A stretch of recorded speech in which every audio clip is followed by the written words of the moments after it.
একটি গ্রামে বাস করত এক গরিব কাঠুরিয়া। তার নাম ছিল রমিজ।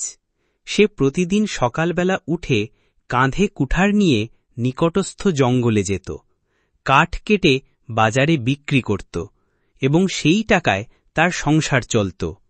তার জীবন ছিল সাধারণ, কিন্তু সে ছিল অত্যন্ত পরিশ্রমী ও সততার প্রতীক। রমিজ কখনো কোনো অসৎ কাজ করত না। সে বিশ্বাস করত সততার ফল কখনো বিফলে যায় না। কিন্তু তার জীবনে ছিল দারিদ্র্য আর সংগ্রাম। মাঝে মাঝে তার মনে হতো, এত পরিশ্রম করেও কেন সে সুখী হতে পারছে না। তবুও সে হাল ছাড়ত না। একদিন সকালে রমিজ প্রতিদিনের মতো জঙ্গলে গিয়ে একটি পুরনো গাছ কাটতে শুরু করল।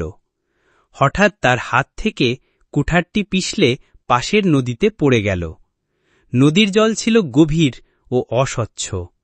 হতাশ হয়ে বসে পড়ল সে। কুঠার ছাড়া তার কাজ করা অসম্ভব। সে বুঝতে পারল আজ সে খালি হাতে বাড়ি ফিরবে। ঠিক তখনই জলের গভীর থেকে এক দেবদূত ভেসে উঠল। দেবদূত রমিজকে জিজ্ঞাসা করল, তুমি এত দুঃখী কেন? রমিজ সব খুলে বলল। দেবদূত তাকে সান্ত্বনা দিয়ে বলল, আমি তোমার সাহায্য করতে পারি। দেবদূত প্রথমে নদী থেকে একটি সোনার কুঠার তুলে আনল এবং রমিজকে দেখিয়ে বলল, এই কুঠারটি কি তোমার? রমিজ বলল, না, এটা আমার নয়, আমার কুঠার লোহার ছিল। দেবদূত এরপর একটি রূপার কুঠার তুলে আনল এবং একই প্রশ্ন করল।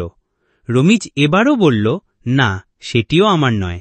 শেষে দেবদূত একটি সাধারণ লোহার কুঠার তুলে আনল। এবার রমিজ খুশি হয়ে বলল, হ্যাঁ, এটাই আমার কুঠার। দেবদূত রমিজের সততায় অত্যন্ত খুশি হল। সে বলল, তোমার সততা আমাকে মুগ্ধ করেছে, তাই আমি তোমাকে 3টি কুঠারই উপহার দিচ্ছি। রমিজ বিস্মিত হয়ে সেই 3টি কুঠার নিয়ে বাড়ি ফিরল। গ্রামে ফিরে সে সবাইকে ঘটনা বলল। সবাই তার সততা আর ভাগ্য দেখে অবাক হল। কিছু লোভী মানুষ ভাবল তারাও একইভাবে ধনসম্পদ লাভ করতে পারবে। পরদিন কয়েকজন কাঠুরিয়া ইচ্ছাকৃতভাবে তাদের কুঠার নদীতে ফেলে দিল। দেবদূত যখন তাদের সামনে এসে সোনার কুঠার দেখাল, তারা সঙ্গে সঙ্গে বলল, হ্যাঁ, এটাই আমাদের কুঠার। দেবদূত তাদের মিথ্যা ধরে ফেলল এবং বলল, মিথ্যা আর লোভের ফল কখনো ভালো হয় না। এরপর সে তাদের কুঠারও ফেরত দিল না। তারা খালি হাতে বাড়ি ফিরল।